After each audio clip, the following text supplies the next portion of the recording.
नमस्कार, मैं ज्योतिषाचार्य आशा त्यागी आप सबके सामने राजमंगल टाइम्स और धर्म मंच की एस्ट्रोमॉम सीरीज में कुछ नई जानकारियां लेकर बार बार हाजिर होती हूं।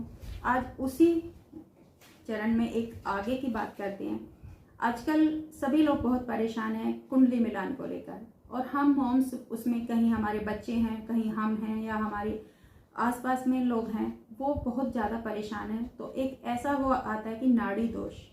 सबसे पहले लोग मानते थे कि मांगलिक दोष बहुत बड़ा है, वकुट दोष बहुत बड़ा है, सबकी एक अलग अलग महत्ता है।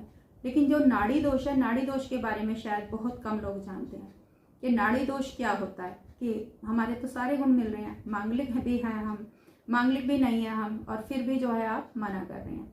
तो ऐसे में बहुत बड़ी समस्या आ जाती है। तो हमें थोड़ी सी एक अवेयरनेस होनी चाहिए कि ये नाड़ी दोष आखिर है क्या।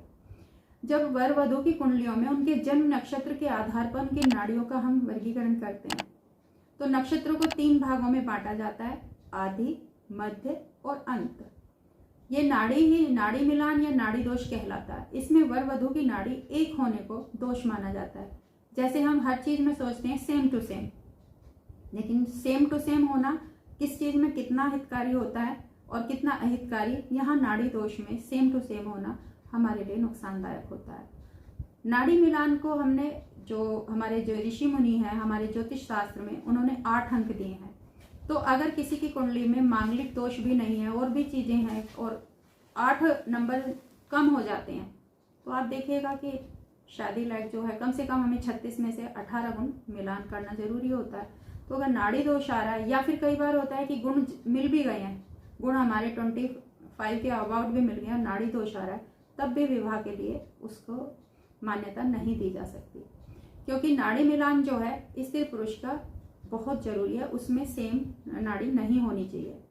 गुण मिलान के क्रम में नाड़ी दोष जो है वो आखिर में आता है, और ये बहुत महत्वपूर्ण मिलान माना जाता है।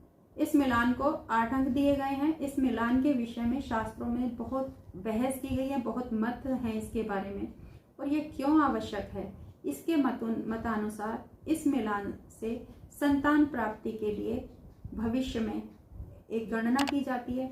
यदि किसी की कुंडली में नाड़ी दोष पाया जाता है तो संतान वृद्धि में कमी आती है। बाकी गुण एक तरफ, और संतान वृद्धि, क्योंकि हम अगर किसी को गृहस्थ जीवन में प्रवेश करा रहे हैं तो संतान प्राप्ति जो है ये तो सबसे पहले माना जाता है। तो इस कारण से जो है नाड़ी दोष को बहुत ज़्यादा वो दिया गया है कि अगर किसी की नाड़ी सेम है तो उनकी शादी के लिए मान्यता ना दिया जाए। कई विद्वानों ने यह भी माना है कि वर वधू की एक सी नाड़ी हो तो उनके भीतर कुछ रोग जो हैं वो उनकी संतान में आ सकते हैं।